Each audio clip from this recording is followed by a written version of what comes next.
नमस्कार, मैं हिमांशु मिश्रा और आप देख रहे हैं द इनसाइड स्टोरी। तो 7 सितंबर 2022, जी हां, आज से ठीक एक साल पहले कन्याकुमारी से एक यात्रा की शुरुआत होती है। नाम था भारत जोड़ो यात्रा। राहुल गांधी के नेतृत्व में यह यात्रा निकलती है और 145 दिन बाद 30 जनवरी को यह श्रीनगर में जाकर समाप्त होती है। लेकिन तब तक बहुत कुछ राजनीतिक तौर पर बदल चुका था। इस यात्रा से बहुत सारी चीजें निकली जिनको आज हम डिस्कस करेंगे, और 165 दिन बाद यानी कि एक साल बाद क्या बदल गया है राजनीति में। इस यात्रा के होने के बाद राहुल गांधी कितना बदल गए हैं, कांग्रेस किस तरह से बदल गई है, बात करेंगे। डॉक्टर संजीव त्रिवेदी जी बृहस्पतिकार हमारे साथ है। संजीव जी, 4080 किलोमीटर का सफर तय करना, 136 दिन लगातार चलना और उसमें 12 स्टेट्स को कवर करना, और अब जब हम बात कर रहे हैं एक साल पूरा होने पर, किस तरह से इस यात्रा को देखा जाए जब यह कहा जा रहा है कि एक और यात्रा होने वाली है। हिमांशु, एक नेता के छवि की जो कल्पना हमारे दिमाग में आज की तारीख में है भारत में, वो कैसी है? वो कुछ ऐसी कि वो टेलीविज़न के कैमरों के आगे बात कर रहा है, वो पब्लिक रैली में मंच पर खड़ा है, लोग उसे सुनने के लिए नीचे खड़े हैं, वो बड़ी बड़ी गाड़ियों में आ जा रहा है, और कभी जनता दरबार या जनता दर्शन नाम से कोई पब्लिक इंटरैक्शन उसका हो रहा है। एक ऐसे नेता का संघर्ष जो सड़क पर चल कर के लोगों से इंटरैक्ट करता हो, ये परंपरा बहुत दिनों से ख़त्म हो गई थी। ये श्रेय राहुल गांधी को जाता है भारतीय राजनीति में कि उन्होंने फिर से राजनीति के उस ब्रांड को एक तरह से सुलगा दिया। उन्होंने ये तय कर दिया कि आप जब तक लोगों के बीच नहीं जाते हैं और उनसे मुलाकात नहीं करते हैं, तब तक में आपको ज़मीन की सच्चाई हकीकत का पता नहीं चलता है।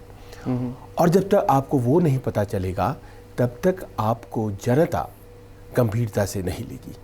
और क्या आपको लग रहा है कि एक साल बाद वो जो राहुल गांधी थे, नहीं, अभी मैंने बात ख़त्म नहीं की है जी, तो जब उन्होंने ये प्रयास किया कि गंभीरता से नहीं लेगी, तो वो कैसा दौर था। आप याद करें कि राहुल गांधी को सचमुच में भारतीय राजनीति में वो गंभीरता से नहीं लेने का एक चलन चल पड़ा था।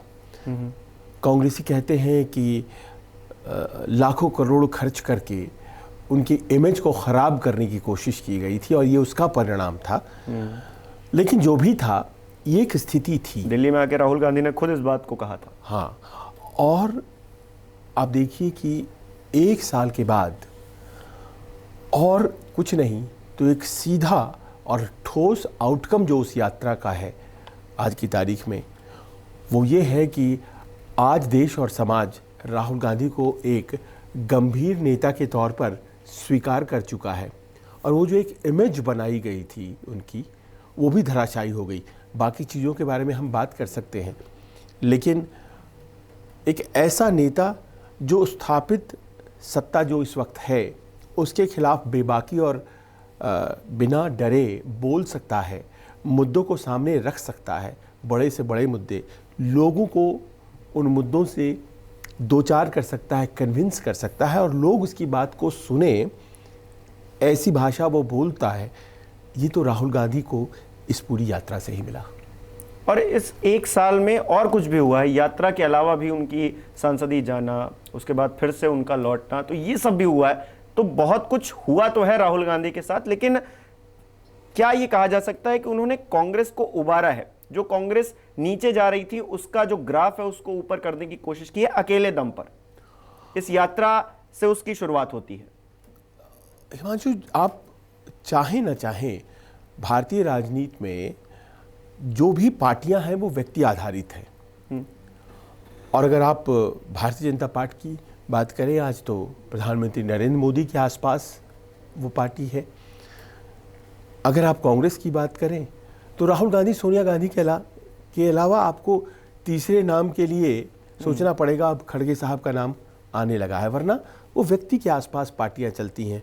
और जितने भी रीजनल पार्टीज़ हैं, उनमें तो आपको नाम लेने की ज़रूरत ही नहीं है। बिल्कुल।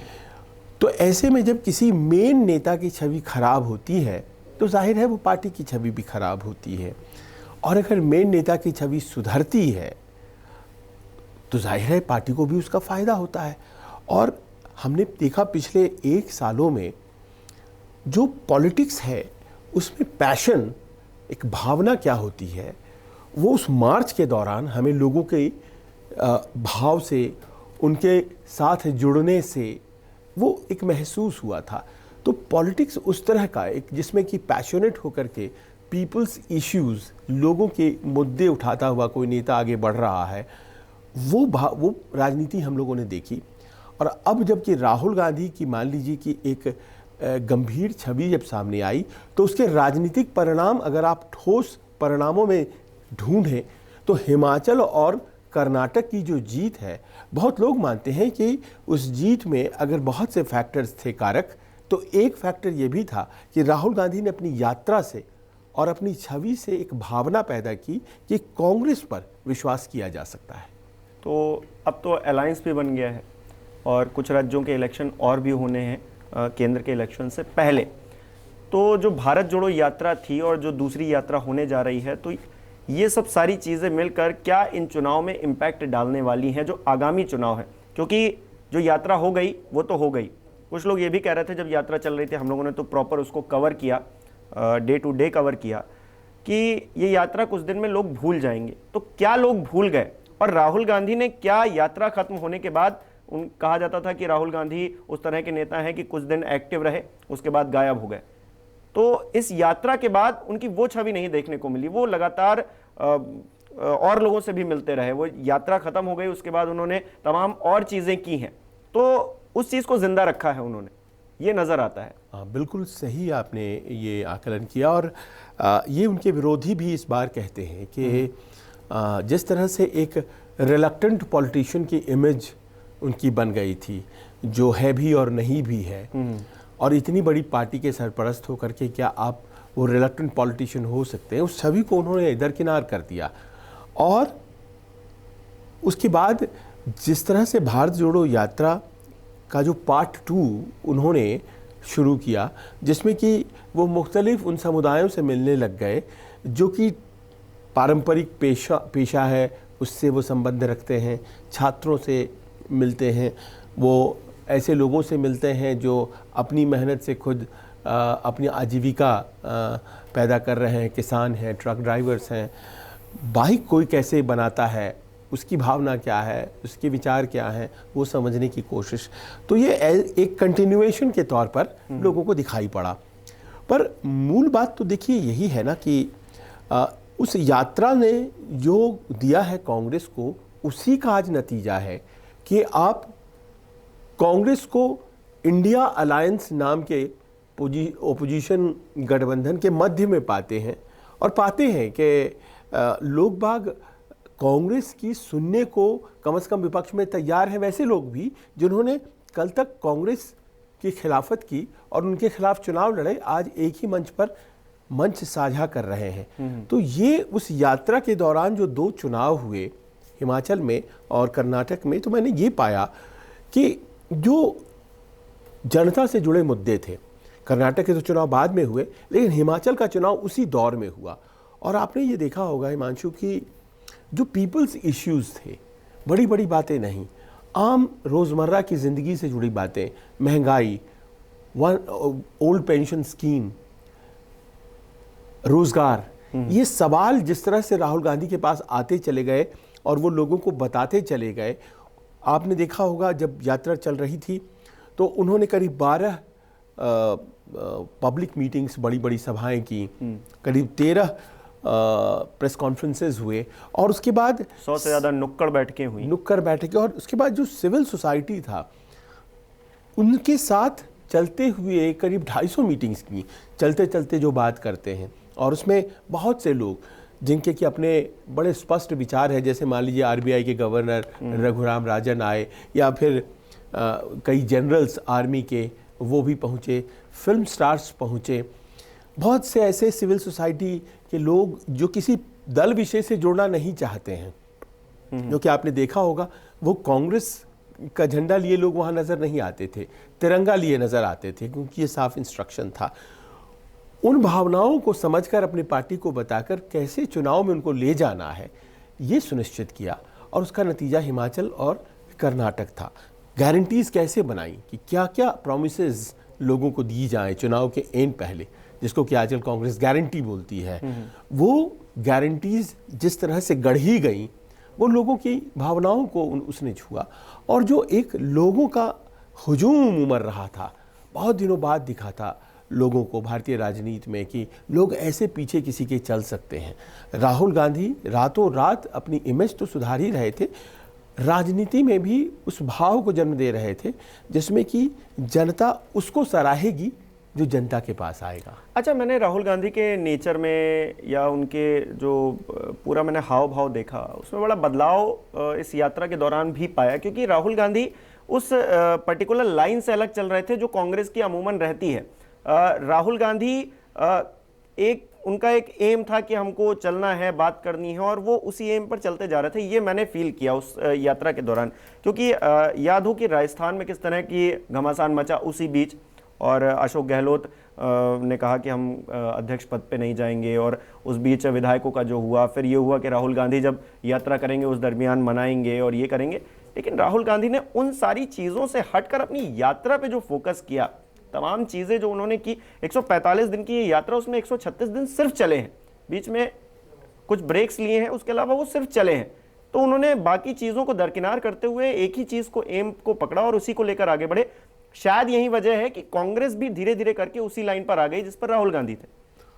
हाँ, देखिए, ये महत्वपूर्ण था कि हर राज्य विशेष में जाकर वहाँ की राजनीति से अपने आप को जोड़ेंगे क्या राहुल गांधी, ये बड़ा प्रश्न था।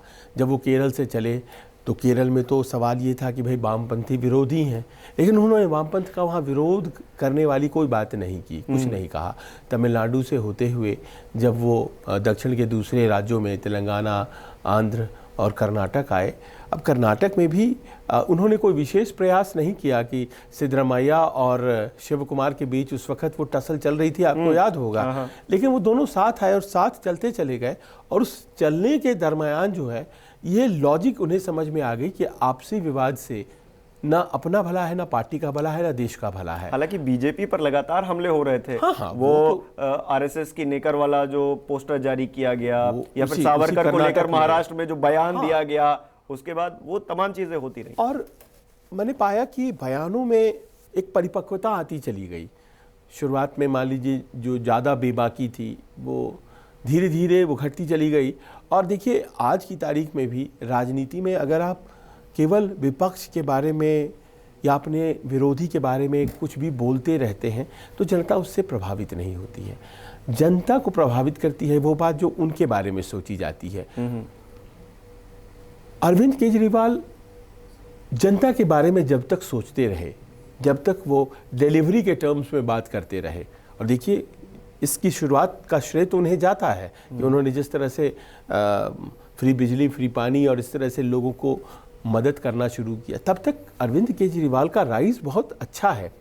जब उन्होंने अपने आप को पॉलिटिक्स से इन्वॉल्व कर लिया है तो फिर वो राजनीतिज्ञों की श्रेणी में आ गए हैं, और आज की तारीख में वो तमाम दूसरे राजनीतिज्ञों की तरह एक राजनीति है। फिर वो आंदोलन वाली जो बात होती है, जो अन्ना आंदोलन से, इंडिया अगेंस्ट करप्शन से निकला हुआ एक नेता है, वो छवि आज की तारीख में, अगर मैं गलत हूँ तो लोग कह सकते हैं, लेकिन वो छवि उनकी लूज हुई है। उनके दो बड़े नेता जो साथी, बड़े बड़े साथी, वो जेल में है। और भले ही कोई कहता है कि वो साजिश का हिस्सा हो सकते हैं, पर अदालतों में उन्हें बहुत राहत नहीं मिली है। पर क्वेश्चन वही है कि आंदोलन का जो भाव था, वो आंदोलन का भाव कहीं पीछे छूट गया। राहुल गांधी ने उस आंदोलन के भाव को लगातार जिंदा रखा, और आज भी उनकी कोशिश यही है कि वो उस भाव को जिंदा रखें, कि वो जानते हैं कि लोग आंदोलन से ही जुड़ेंगे। लोग केवल अपने प्रतिद्वंदी को कुछ भी बोलते रहो, अगर वो लगातार प्रधानमंत्री मोदी पर अटैक करते रहें हर दिन घर में बैठ करके, वो बात नहीं, उन्हें निकलना पड़ेगा। वो लोगों के बीच जाते हैं, और जब वो लेह लद्दाख जाते हैं, जब वो मणिपुर चले जाते हैं जहाँ कोई नेता नहीं पहुँचा है, जब वहाँ जाते हैं और उस माहौल में लोगों की भावनाओं को वो सुनते हैं, तो एक स्वाभाविक उनके प्रति आत्मीयता वहाँ के लोगों की होती है। जब वो लेह लद्दाख में और करगिल में और पेगांगसो लेक चले गए, तो वहाँ से जब आए तो वो जब कुछ कह रहे थे तो लग रहा था कि एक व्यक्ति जो उस तरह से घूम करके उस इलाके से आया है, वो कुछ कह रहा है तो उसकी बातों में दम है क्या, ये आकलन करने की स्थिति होती है। जनता उसको ज़्यादा अप्रिशिएट करती है। अच्छा, एक सवाल ये जो हम लोगों का मूल सवाल है कि 365 दिन में, यानी कि एक साल जिसमें सांसदी भी गई फिर वापस आई, ये यात्रा हुई, इतनी लंबी 4000 किलोमीटर से ज़्यादा की यात्रा हुई, राहुल गांधी ने क्या बाजी पलटी है या फिर अभी पलटना और भी बाकी है, क्या नज़र आता है?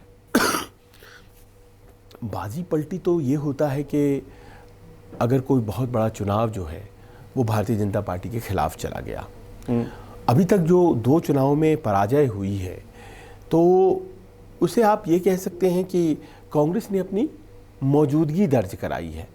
भारतीय जनता पार्टी को पलटने के लिए, और या यूँ कहें कि बाजी पलटने की जो शुरुआत होगी वो आने वाले जो 3 राज्य हिंदी पट्टी के, एक राज्य तेलंगाना दक्षिण और एक नॉर्थ ईस्ट मिजोरम, ये 5 राज्यों के चुनाव हैं। मुझे आज पता नहीं है कि वो किस रूप में होगा, क्या वो कुछ और राज्यों के साथ क्लब कर दिया जाएगा, क्या लोकसभा भी साथ होने वाला है, या फिर विधानसभा में कुछ ज़्यादा राज्य होंगे, लोकसभा अपने समय से होगा जैसा कि सरकार कह रही है। लेकिन इन चुनावों में अगर कांग्रेस का प्रदर्शन बेहतर होता है तो आप ये मान लीजिए कि शायद उस बदलाव की शुरुआत हो गई है जिसकी कोशिश बहुत दिनों से कांग्रेस कर रही है। क्योंकि लोगों ने अब शायद, और इस यात्रा का नतीजा है और इससे अलग भी फैक्टर्स हैं, बाइनरी फैशन में वोट करना शुरू कर दिया है। मतलब या तो वो इधर दे रहे हैं या फिर इधर दे रहे हैं, और इस सोच तक पहुंचने में जनता आज की तारीख में अपना वोट बर्बाद नहीं कर रही है। इस सोच तक पहुंचने में भारत जोड़ो यात्रा का योगदान बहुत ज़बरदस्त है कि आप किस चीज़ के लिए खड़े हैं, पहले अपने आप को आइडेंटिफाई करिए। आप खड़े हैं कांग्रेस के साथ, आप खड़े हैं भारतीय जनता पार्टी के साथ, आप खड़े हैं सपा के साथ, जेडीयू के साथ, आरजेडी के साथ, डीएमके नहीं, आप खड़े हैं एक पॉइंट ऑफ व्यू के साथ और एक उसका दूसरा अपोजिंग पॉइंट ऑफ व्यू है, और जनता आज यही चाहती है। आप देख लीजिए क्या हो रहा है, 400 सीटों पर भाई एक उम्मीदवार होना चाहिए। ये जनता की राय है जो छलक करके राजनीतिक विमर्श का हिस्सा बन गई है कि जब तक आप अकेले से अकेले ही नहीं चुनाव लड़ेंगे तो फिर फ़ायदा नहीं है, वोटों का बंटवारा हो जाता है। इन सब चीज़ों को सतह पर लाने में और पॉलिटिक्स को इस दूरी तक पहुंचाने में, देखिए इंडिया अलायंस जीत सकता है, हार सकता है, वो कल को हो सकता है कि वो माकूल नतीजे न प्राप्त कर पाए जिसके लिए वो बना, लेकिन वो जो प्रयोग हो गया है वो अपने आप में बहुत बड़ा प्रयोग है।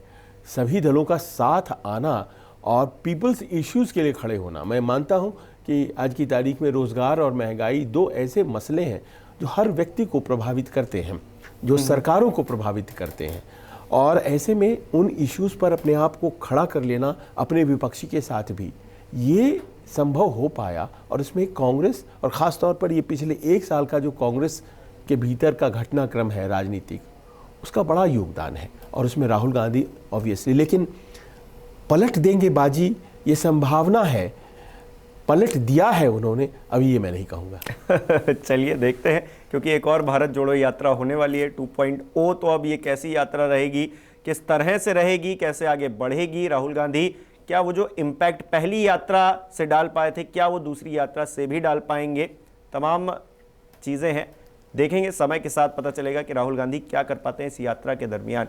आपको क्या लग रहा है, भारत जोड़ो यात्रा और उसके बाद जो कुछ घटनाक्रम राहुल गांधी के साथ हुआ है, 365 दिन, क्योंकि 1 साल कंप्लीट हो गया है भारत जोड़ो यात्रा को, तो आप किस तरह से देख रहे हैं इसको, हमें कमेंट करके बता सकते हैं। बहुत बहुत शुक्रिया।